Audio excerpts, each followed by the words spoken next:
Welcome to the Deep Dive, the only place we ignore the chatter, cut straight through the noise, and deliver the concentrated knowledge you need to be truly well-informed. Today, we are taking a stack of sources that deals with ancient ritual, deep conspiracy, and unbelievable wealth. We're pulling back the velvet curtain on the organizations built entirely on mystery, secret societies. Yeah, it's an absolutely fascinating area of human history, and it really taps into one of the most fundamental tensions in our psyche, you know? Of course so. Well, think about it. We, as people, we crave secrets. We even create exclusive groups, political, religious, criminal, whatever, to keep those secrets safe. But at the same time, we have this relentless, almost pathological demand for access to any information that's denied to us. Right, and that demand, that friction you describe, it feels like a self-fueling engine for suspicion, like it just never runs out of gas. Exactly. If a group keeps secrets, we immediately mistrust them. And that mistrust, well, leads to negative assumptions. They must be up to something evil. Which fuels hostility. Which then forces the group to tighten its secrecy even further. It's a loop. And that cycle just continues forever. It's a totally vicious circle. But here's the thing. If you really want to understand how secrecy, mistrust, and negative assumptions actually work, you don't start with the Illuminati or the Masons. Okay, where do you start then? You start 2 millennia ago with a group that was utterly feared, loathed, considered repulsive by the general Roman populace. A group whose elimination was demanded by Roman politicians, accused of everything from cannibalism to incest. Wow. Yet they are the spiritual ancestors of the largest religion in the world today. We're talking about the... आप ये audio books thinks fair with Atlas आली YouTube channel से सुन रहे हैं। मजीद ऐसी बेहतरीन किताबों को ऑडियो में सुनने के लिए हमारा ये चैनल सब्सक्राइब करें और वीडियो को लाइक करके उसे अपने दोस्तों के साथ भी शेयर करें। ये मवाद एआई की मदद से तैयार करके आप लोगों तक पहुंचाया जा रहा है। इसमें तलफ़ुज़ और जिन्स की गलतियां मौजूद हो सकती हैं। आगाह फरमा कर शुक्रिया का मौक़िया दें। It's the ultimate historical irony, isn't it? Yeah. The origins of Christianity were just steeped in the paranoia surrounding a secret cult. And the core reason the Romans grew so deeply suspicious wasn't really any strange dogma. It was the simple fact of their secrecy. Because declaring yourself a Christian back then was dangerous. Oh, absolutely. After the crucifixion of Christ, doing that in Rome was essentially signing your own death warrant. They had no choice but to conceal their activities, often meeting late at night, underground. And that concealment, which, like you said, was necessary for survival, it led the Romans to make the most horrific assumptions about what they were actually doing down there in the dark. Precisely. So what was the most egregious rumor? The really shocking one they spread, and how did it even start? The charge of ritual cannibalism and blood drinking, that was definitely the most shocking. And it stemmed directly from this massive cultural gulf surrounding their central ritual, communion. Right. From the Christian perspective, it was symbolic. Exactly. For the early Christian, the sacrament was an allegory, achieving oneness with the Spirit by symbolically consuming the flesh and blood of Christ. But to a Roman outsider who had zero context for this spiritual concept. Well, they heard that the members of this secret group literally gathered to eat the body and drink the blood of a man named Christ. Wow. Just taken literally. Absolutely. The misunderstanding was maximal. It sounded like the most repulsive reality they could imagine. And, if a group is meeting in secret, you naturally assume the worst possible truth, right? And then there's the truly horrific one, the rumor that they were eating babies. How on earth did that idea even gain traction? That came from a really tragic and grim cultural practice in Roman society at the time. Contraception and abortion, they weren't reliable, and you had large numbers of poor, unwanted infants. And it was acceptable just to leave them. Yeah, it was an acceptable, though obviously heartless, practice to simply set these infants outside to die. Exposure, they called it. Christians, however, began systematically rescuing these abandoned infants, taking them in and baptizing them into the faith. So to the Roman mind, that just defied all logic. Why would anyone go to the trouble and expense of raising someone else's unwanted child? There had to be a darker motive. Exactly, given the already existing rumors about consuming flesh and blood. Well, the horrific conclusion reached by many Romans was that the Christians must be gathering these abandoned infants as, raw material for their disgusting hidden ceremonies.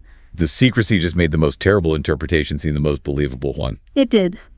But the sources make it pretty clear that the core objection Rome had wasn't actually about religious tolerance. which they generally practice, sort of.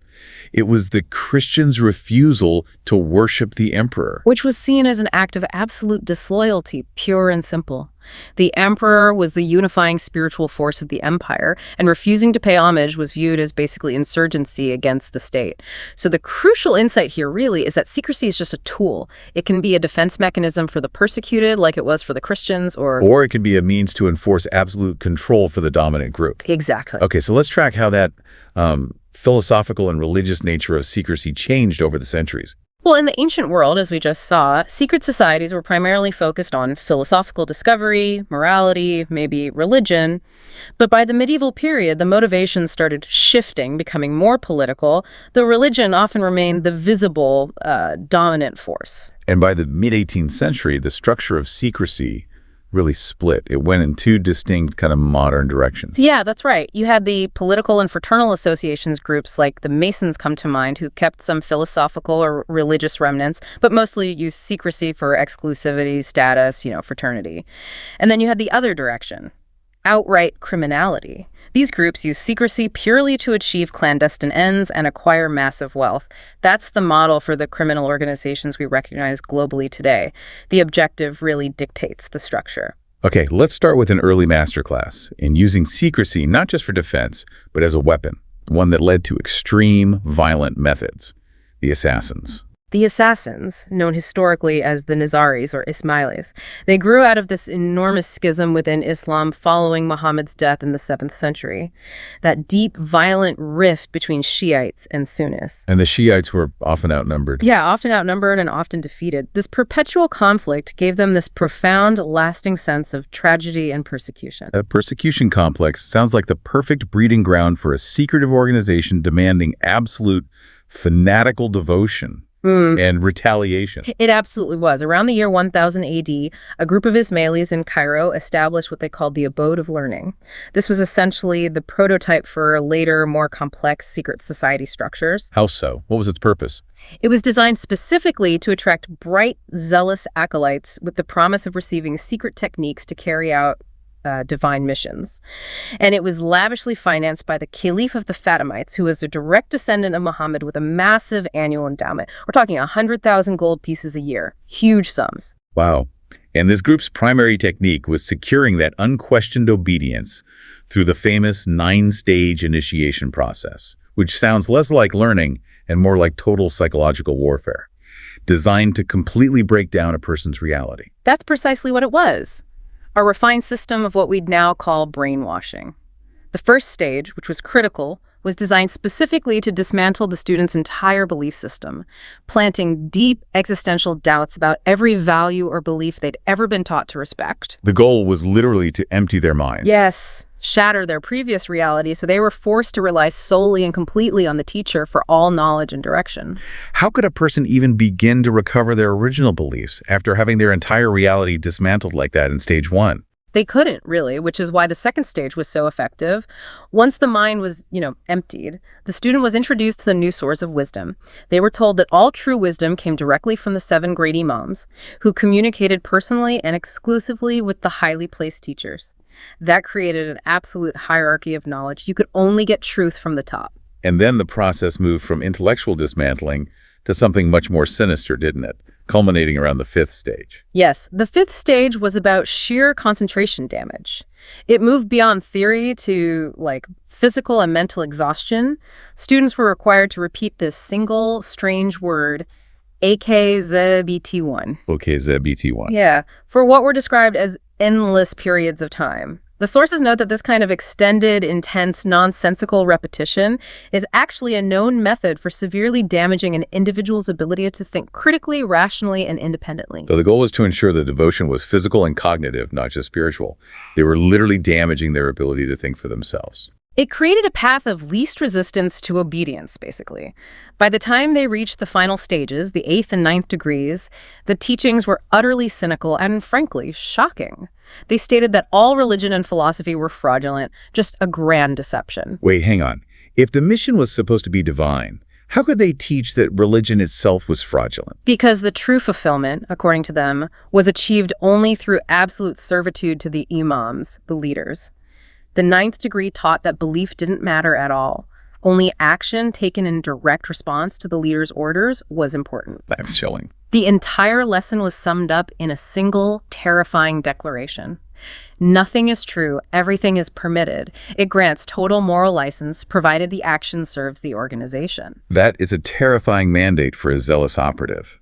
And this destructive psychological system was perfected by Hassan Saba, the old man of the mountain, to construct a purely murderous society. Saba took these brainwashing methods and combined them with this spectacular physical deception at the Alamut Fortress in Iran. He constructed a walled garden in a remote corner of the valley, a literal terrestrial paradise based on Islamic descriptions of heaven. This is the legendary story that Marco Polo reported on, right, when he traveled through the area. What did he describe about this highly controlled environment? Polo reported luxurious gardens, flowing streams of what tasted like wine and honey, palaces built of marble, and most importantly, elegant and beautiful houris young maidens accomplished in singing, dancing, and what he delicately described as amorous allurement. It was sensory overload, designed to convince the initiate they were already in the afterlife. Precisely, and Saba used this manufactured paradise to secure his most fanatical assassins, the Hashashin. How did he recruit them? He attracted young men, often ages 12 to 20. He specifically chose those he believed could become dedicated, fearless killers. He would transport these youths to the garden, likely aided by powerful narcotics, which, might be where the term hashashin comes from, though that's debated. And he'd convince them that he possessed the divine power to return them instantly to this paradise upon their death, provided they died in absolute, unquestioning obedience to his direct orders. That's an astonishing level of control. They were so convinced that some followers actually committed suicide, believing they'd be instantly transported back to the garden. They were. It was a practice Hassan had to rapidly suppress. He had to instruct his followers that only those who died following his commands would receive the key back to paradise. And this technique, this whole system, it spawned a legacy that echoes today in counterterrorism. Hassan essentially perfected the strategy of sleeper cells. Dedicated killers dispatched to communities hundreds of miles away, completely melting into local society, sometimes waiting years until ordered to strike. Exactly. And they welcomed reprisal and death because it meant instant entry into paradise. When you analyze the tactics, the intense dedication, the promise of immediate salvation, the design is immediately linked to modern extremist terror organizations like Al-Qaeda. It's almost a millennium old, that design, and still terrifyingly effective. It really is. Okay, so we've seen how secrecy protected early faith and birthed extreme violence. Let's pivot now to how that secrecy was leveraged for profit and political power, starting with the Knights Templar. Right, the Templars. They were a direct product of the Crusades, which, let's be honest, were often less about spontaneous piety and more about the geopolitical reality of feudal obligation. They were founded ostensibly to safeguard pilgrims traveling to the Holy Land, a noble, charitable mission on the surface. And in their initial identity, they were true ascetic monks, weren't they? Bernard of Clairvaux praised their austerity. They took strict vows of poverty, chastity, obedience. Yeah, rarely washed, avoided games, described as gentler than lambs and grimmer than lions in battle. Very pious initially. But the turning point was power and avarice. Pretty much. Through the patronage of wealthy noblemen, they quickly amassed massive riches, which they centralized.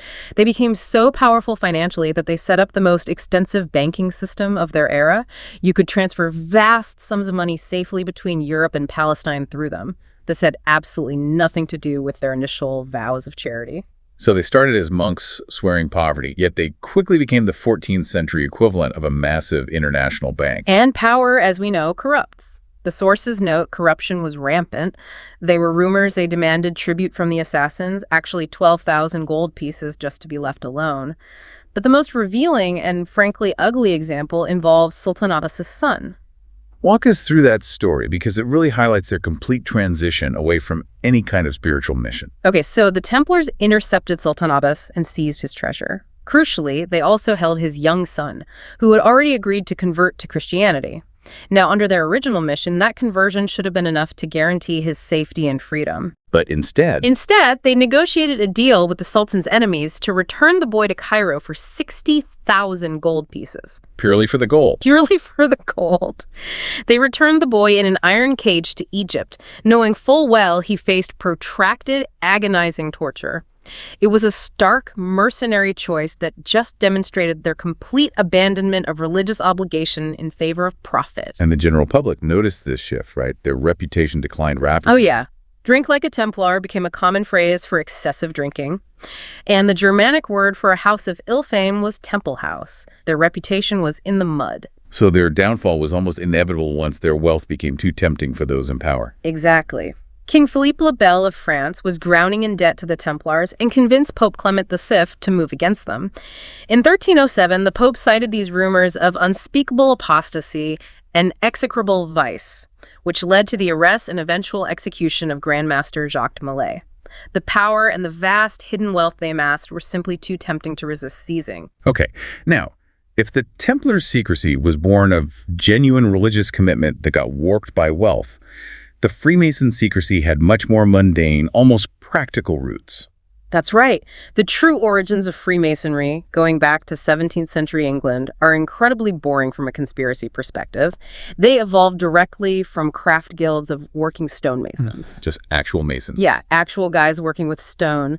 They organized to conceal the specialized technical knowledge of the trade and restrict membership, which, in the end, was all about one thing: keeping wages high. So it was basically a sophisticated labor union with secret handshakes and passwords. Pretty much. But the shift came in 1717 when the Grand Lodge was formed in London, and the goal shifted dramatically then. How did they change? They pivoted toward this kind of pseudo-religion based on rationality, scientific analysis, and Protestant values. They kept the oaths and added mystical initiation ceremonies.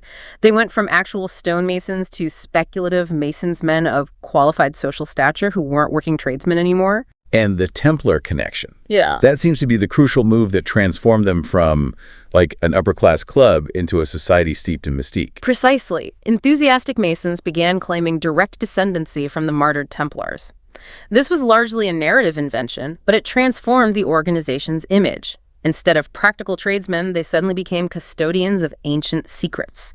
For example, Scottish Rite Masons claim that Templar escapees fled directly to Scotland after de Molay's execution. This added gravity and romance to what was essentially a fraternal assembly of professionals. And it's that deep, perhaps fabricated mystique that attracts the massive, enduring conspiracy claims, especially regarding the founding of the United States. Oh, absolutely. The Great Seal on the dollar bill is probably the prime example. The eye within the triangle floating above the unfinished pyramid, flanked by Annuit Coeptus and Novus Ordo Seclorum, that's constantly cited as physical proof of Masonic control over the early American Republic. And the other famous claim involves the street layout of Washington, D.C.